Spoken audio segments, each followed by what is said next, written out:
there's something really playful about not knowing, or there's something really playful about dropping the assumption of anything being in a particular way. We go back to the perception like a child would have as we're exploring and discovering the world. And we're discovering it firsthand through our senses, through direct observation.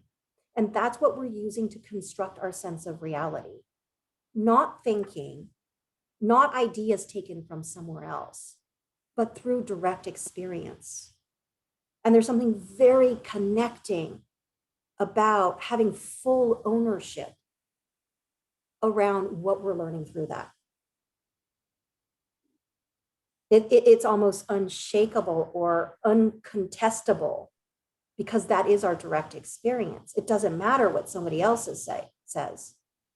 And I feel like that is what allows us to reclaim our sovereignty that we lost during our early development, when what we were experiencing was either negated, or we were told that that's not how you do things, or that's not how things are.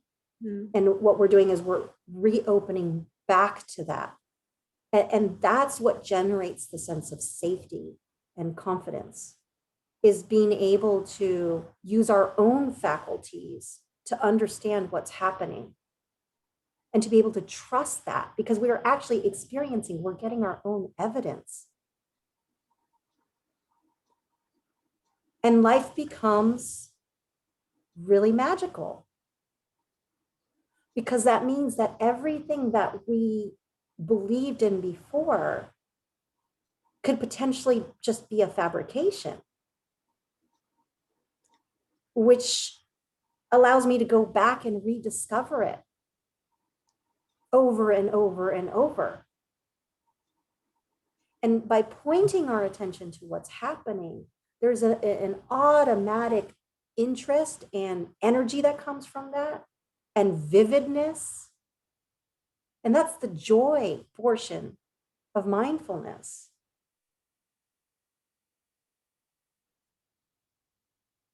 We were talking about what is presence.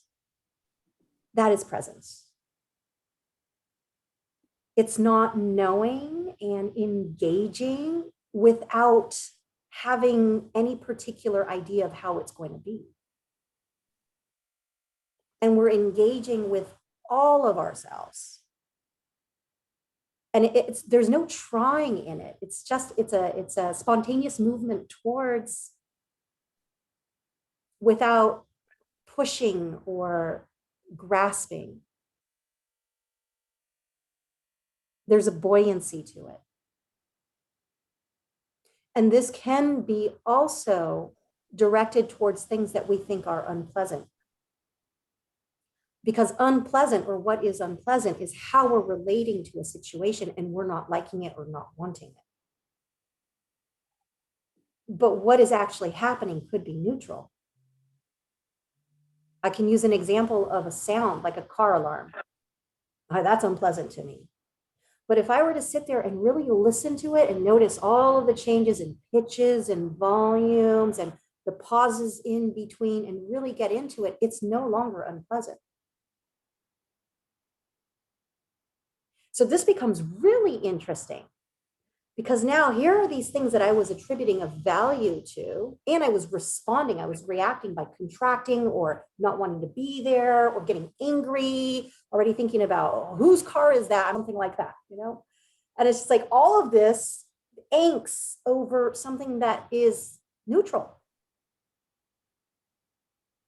depending on how we are relating to it.